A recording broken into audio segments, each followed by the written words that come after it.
Extras. What's happening this week in our extras program? We have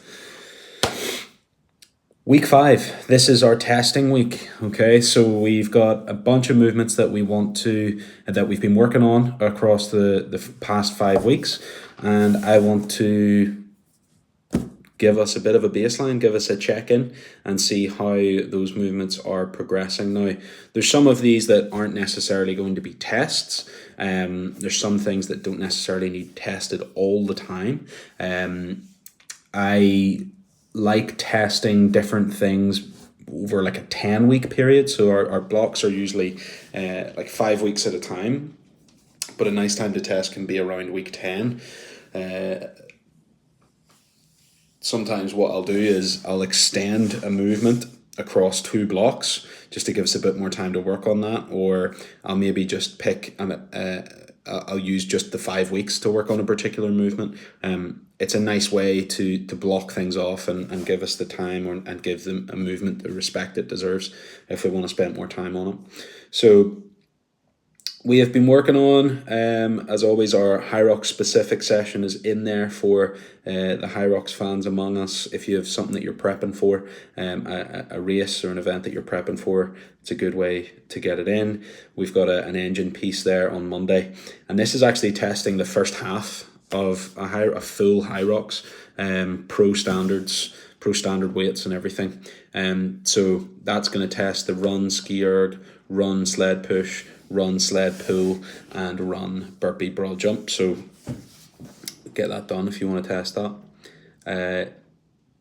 We have our ring skills work, and this is actually going to be, you could almost see this as a bit of a chipper. Okay, it'll be relatively short, but it's going to be a good way to test your efficiency in your ring work and see if you've been hitting all 5 weeks. This should feel pretty okay. It'll be tough, but you'll be okay. So we're going to go first of all for a max ring support hold. That's going to be no joke. You'll rest for 1:30. You'll then do 30 false grip ring rows. So that's going to be testing your strength in the false grip. You're then going to rest for 2 minutes and then do 20 low ring muscle ups. They can be strict, or you can use the hip to get a bit of a drive up there, at whichever scaling option you find is most challenging but doable for you. We'll then also have a push-up test on Monday. Real straightforward. You've got a 2-minute window. Hit as many reps as possible of your push-up in 2 minutes. The caveat is the first set that you do must be completely unbroken, and it's essentially as many push-ups as you can do in one set. Then when you stop, the remainder of that 2 minutes is all about getting as many as you can. So that'll be an interesting one. Our core progression is going to be a max plank hold. Okay, so an interesting one there. We've been working on some static holds over the past 5 weeks. So this is going to be a good way to test that and test how long you can hold a plank for. It's not something we do all the time, but I would love to see some of you guys get over 3 or 4 minutes, I believe. We're then going to do a little 3-round piece there of V-ups and strict hanging knee raises. Real straightforward stuff on that core progression, setting us up for moving forward. We're then going to do the same thing on our pull-ups as we did on our push-ups. We'll do as many reps as possible in 2 minutes. The first set must be unbroken, and then you can see how many you can get in the remainder of that 2-minute window. Choosing an option again that is going to challenge you. So whether it's banded, ring rows, hard ring rows, choose an option that you're gonna find difficult, but it's a good way to set a baseline for you. We're then going to have our strength work on Wednesday.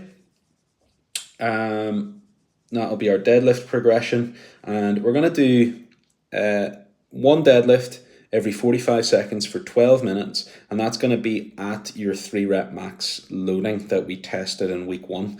And this is actually going to be a nice way to get some reps in, but with a lot less of recovery than we would normally have. So we're going to be doing that for 12 minutes. We'll then have our skipping practice on Wednesday as well, the single under, and we're going to throw in some crossovers there as well. Just read the instructions, make sure you know the deal. We'll then have our endurance workout, which is going to be a combination of different jumping movements and running, rowing, and bike erg. Our strength for Thursday is going to be our arms and shoulders. Big rep schemes, so higher volume, lighter weights. We'll have tricep extensions, bicep curls, and lateral raises, so that'll be a good pump on Thursday. Friday, we're testing our hang power clean, and that is going to be in sets of 3. Okay, hang power clean for sets of 3 on Friday. Our strength session will be just straight up Bulgarian split squats on Friday as well. We'll have 5 sets of 5, and that's going to be using the heaviest weight that you can for each set. And you'll get a big 3-minute rest between sets. So that is all about going heavy on that thing. The Bulgarian split squat is something that we don't, that we would often do for reps and get a bit more in there. But I want to see some good heavy dumbbells being shifted here in these split squats, and they should feel real tough even just for 5 on each leg.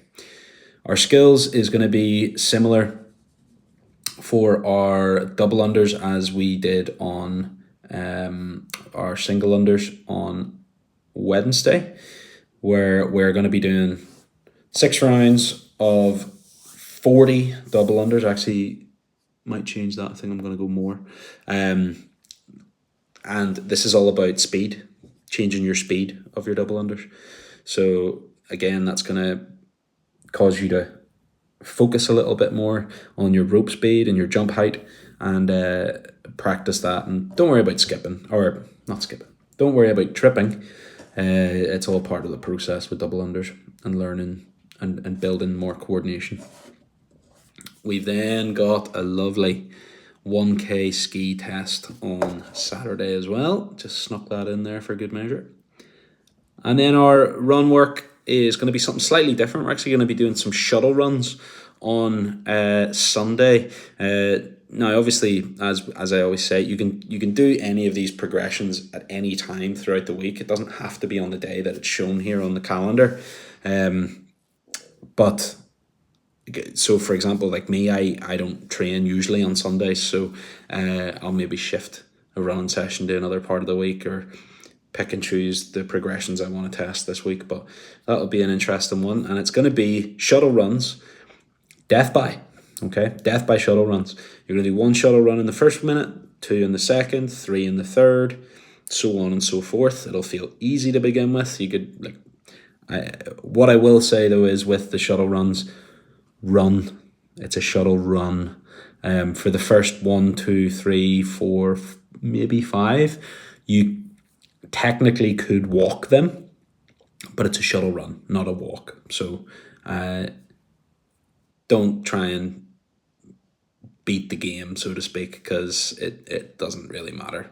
And also, you want to get the most out of your workout. So let's run. Cool. Okay, that's our progressions for next week. We're testing some stuff, and I can't wait to see some PBs and hear, especially that push-ups and pull-ups test. I'm really looking forward to seeing how you guys do there. So all the best. I will speak to you soon and see you on the leaderboard.